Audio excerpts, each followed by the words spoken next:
Bismillahirrahmanirrahim. Assalamualaikum warahmatullahi wabarakatuh. Apa kabarnya anak-anakku? Insya Allah ya, kita selalu dalam keadaan sehat walafiat. Bagi yang sedang sakit, tetap bersabar dan berdoa dan berikhtiar ya dengan cara minum obat. Sebelum belajar tematik, marilah kita membaca basmalah dulu.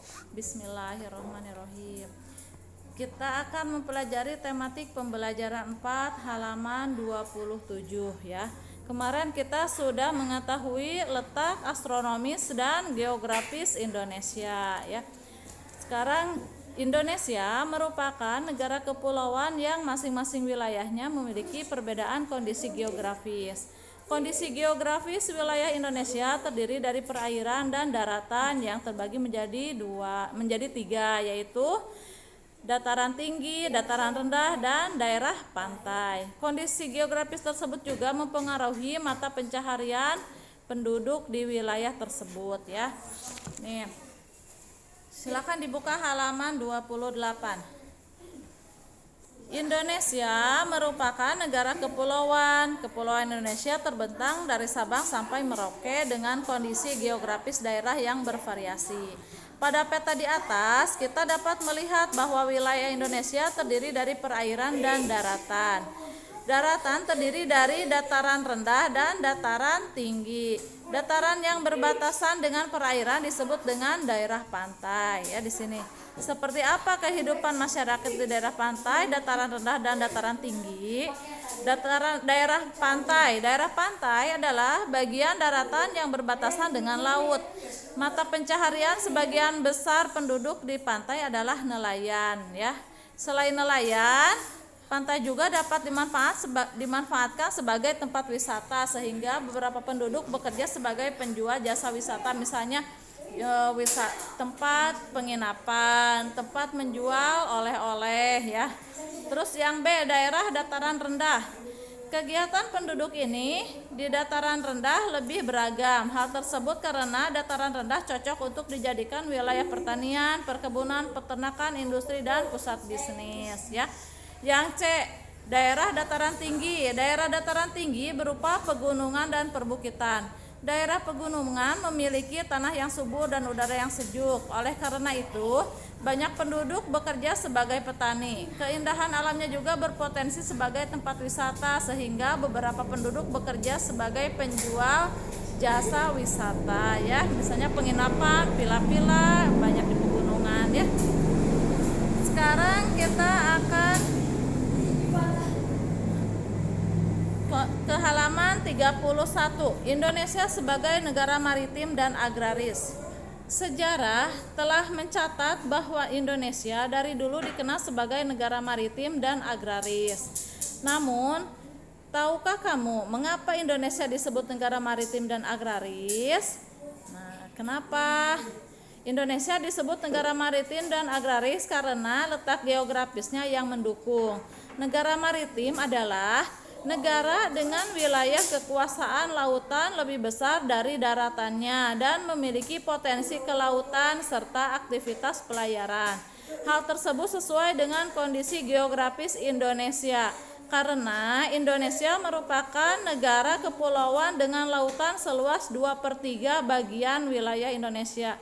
Sementara itu luas daratan hanya 1/3 bagian wilayah Indonesia. Nah, jadi daerah Indonesia itu, negara Indonesia itu kebanyakan wilayah lautan ya.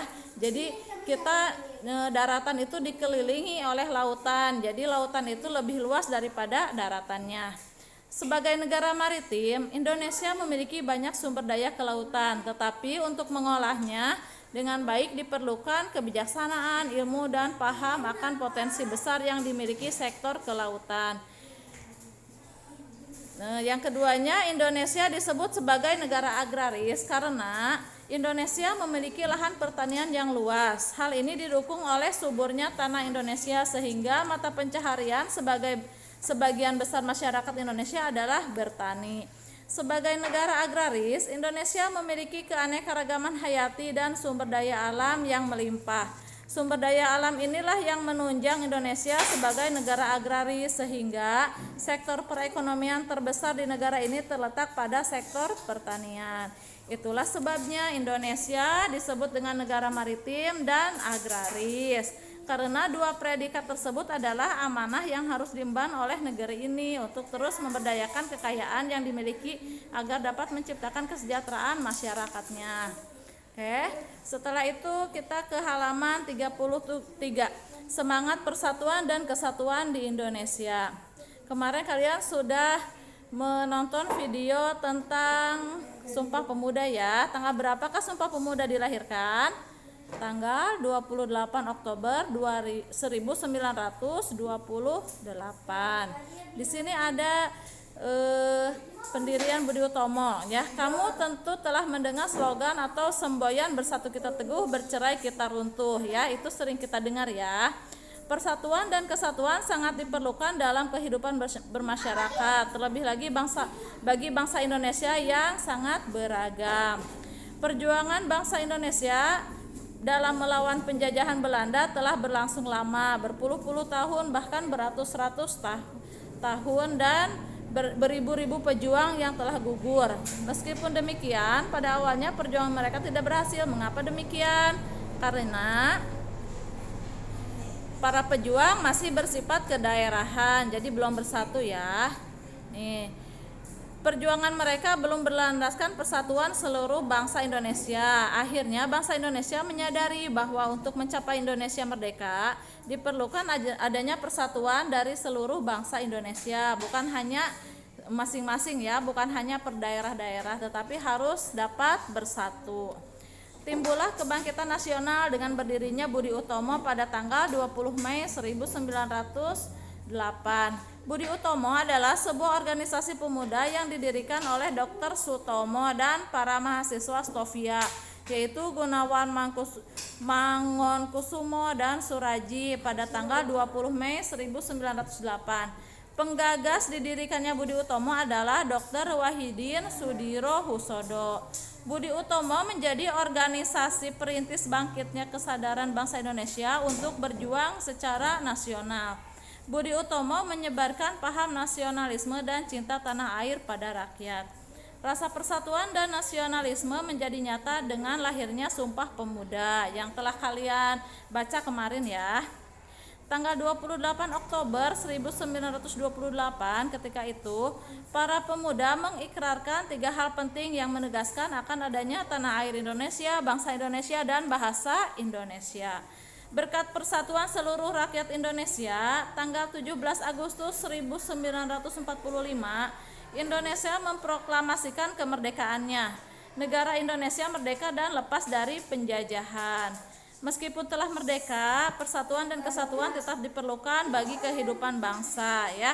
Walaupun kita telah merdeka, tetapi persatuan dan kesatuannya harus tetap semangat ya untuk generasi yang generasi sekarang dan generasi yang akan datangnya. Oke.